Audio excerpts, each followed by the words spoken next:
ఒకసారి ఊహించుకోండి, మనమిప్పుడు 2026 మార్చిలో ఉన్నాం. మనకు తెలిసిన ప్రపంచం అదిప్పుడు లేదు, అంతా మారిపోయింది. ఇది ఒక్కసారిగా జరిగిపోయినట్టు అనిపించొచ్చు, కాని దీని వెనుక చాలా బలమైన కారణాలున్నాయి. అవేంటో ఇప్పుడు వివరంగా చూద్దాం. నిపుణులు ఈ పరిస్థితిని ఎలా చెబుతున్నారంటే, మనం ప్రపంచ వ్యవస్థలో ఒక సంపూర్ణమైన నిర్మాణాత్మక విచ్ఛిన్నంలో ఉన్నాం. అంటే ఇది మామూలు ఉద్రిక్తత కాదు, మనకు తెలిసిన ప్రపంచక్రమం పునాదులతో సహా కూలిపోతోందన్నమాట. ఈ కొత్త వాస్తవికతను 3 ముఖ్యమైన క్యూస్ లేదా సంకేతాలు నడిపిస్తున్నాయి. ఇవి వేర్వేరుగా కనిపించినా ఒకదానితో ఒకటి పెనవేసుకునున్నాయి. వీటి గురించి ఇప్పుడు కాస్త లోతుగా తెలుసుకుందాం. సో మొదటి క్యూఏ ఏంటంటే క్లౌడ్లో యుద్ధం. మధ్యప్రాచ్యం ఒక సరికొత్త యుద్ధక్షేత్రంగా మారింది. దశాబ్దాలుగా నడుస్తున్న నీడ యుద్ధం కాస్తా ఇప్పుడు ఓపెన్ ఫైట్గా మారిపోయింది. సరే, అసలీ క్లౌడ్ వార్ఫేర్ అంటే ఏంటి? చాలా సింపుల్. ఇది డిజిటల్ ఇన్ఫ్రాస్ట్రక్చర్ మీద చేసే దాడి. అంటే డేటా సెంటర్ లాంటివి టార్గెట్ చేస్తారన్నమాట. ఎందుకు? దేశాన్ని ఆర్థికంగా, సామాజికంగా దెబ్బతీయడానికి. ఉదాహరణకి ఇరానియన్ డ్రోన్లు యుఏఈలో ఉన్న అమెజాన్ వెబ్ సర్వీసెస్ డేటా సెంటర్లను టార్గెట్ చేశాయి. ఒకసారి ఆలోచించండి, 2026లో ఒక బ్రిడ్జ్ను కూల్చడం కన్నా ఒక సర్వర్ ఫామ్ను నాశనం చేస్తే జరిగే నష్టం చాలా చాలా ఎక్కువ. ఈ ఒక్క దాడి ఒక గొలుసుకట్టు ప్రభావాన్ని సృష్టించింది. ఎలా అంటే, ముందుగా హార్మూజ్ జలసంధి మొత్తం ఒక యుద్ధ ప్రాంతంగా మారింది.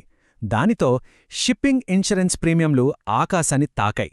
ఇక దాని ఫలితంగా ప్రపంచవ్యాప్తంగా చమురు ధరలు ఒక్కసారిగా పెరిగాయి. ఫైనల్గా ఒక బ్యారెల్ చమురు ధర $100 దాటిపోయింది. చూడండి, గొడవ జరిగింది మధ్యప్రాచ్యంలో, కాని దాని ప్రభావం ప్రపంచంలోని ప్రతి పెట్రోల్ పంపు దగ్గర కనిపిస్తోంది.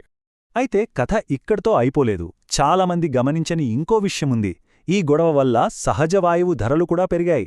ఎరువుల తయారీకి గ్యాస్ అవసరం, సో వాటి ఉత్పత్తి ఖర్చు పెరిగింది. ఒక్క ఈ నెలలోనే యూరోప్లో ఎరువుల ధరలు 20% పెరిగాయి. దీని అర్థమేంటో తెలుసా? రాబోయే వేసవి నాటికి ప్రపంచవ్యాప్తంగా ఆహార ధరలు విపరీతంగా పెరగబోతున్నాయని. ఇక రెండవ క్యూ చూద్దాం. అమెరికా యొక్క పే టు ప్రాఫిట్ ప్రపంచం. ఒకవైపు మధ్యప్రాచ్యం మండిపోతుంటే, మరోవైపు వాషింగ్టన్ పాత ప్రపంచ వాణిజ్య వ్యవస్థను కూల్చే పనిలో బిజీగా ఉంది. ఈ కొత్త పాలసీలో సెంటర్ పాయింట్ ఏంటంటే, అమెరికాలోకి వచ్చే అన్ని దిగుమతులపై కొత్తగా 10% యూనివర్సల్ ఇంపోర్ట్ లెవీ విధించడం. ఇది గ్లోబల్ ట్రేడ్ రూల్స్ను పూర్తిగా మార్చేసింది.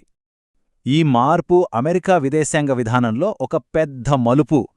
ఇంతకుముందు గ్లోబల్ ట్రేడు, మిత్రదేశాల కూటములకు ఎక్కువ ప్రాధాన్యత ఉండేది. కానీ ఇప్పుడంతా మారింది. కొత్త సిద్ధాంతం పేరు పే టు ప్లే. అంతా లావాదేవీలే. డబ్బు చెల్లించండి, ఆట ఆడండి, అంతే. ఇది ఆచరణలో ఎలా ఉందో చూస్తే, నాటో మిత్రదేశాలు వాళ్ల రక్షణా బడ్జెట్లో 2% ఖర్చు చేయకపోతే ఇకపై అమెరికా రక్షణ ఉంటుందనే గ్యారంటీ లేదు. అదే సమయంలో అమెరికా మళ్లీ లాటిన్ అమెరికాపై తన పట్టు బిగిస్తోంది. పాత మన్రో సిద్ధాంతాన్ని మళ్లీ బయటకు తీస్తోంది. ఎందుకంటే అక్కడున్న ఇంధనం, లిథియం వనరులను తమ ఆధీనంలోకి తెచ్చుకోవాలి, చైనా ప్రభావాన్ని తగ్గించాలి. ఇప్పుడు మూడవ చివరి క్యూ, చైనా యొక్క ఫోర్ట్రస్ ఎకానమీ, అంటే కోటలాంటి ఆర్థిక వ్యవస్థ. అమెరికా బయటి ప్రపంచం మీద ఫోకస్ చేస్తుంటే, చైనా తన లోపలి వ్యవస్థను బలోపేతం చేసుకుంటోంది.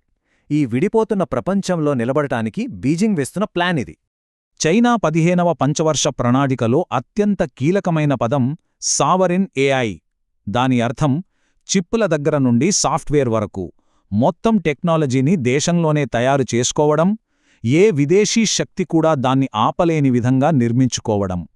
టెక్నాలజీలో పూర్తి స్వాతంత్ర్యం సాధించాలనే ఒక పెద్ద ప్రయత్నమిది. చైనా రాబోయే పరిణామాలకు సిద్ధంగా ఉంది.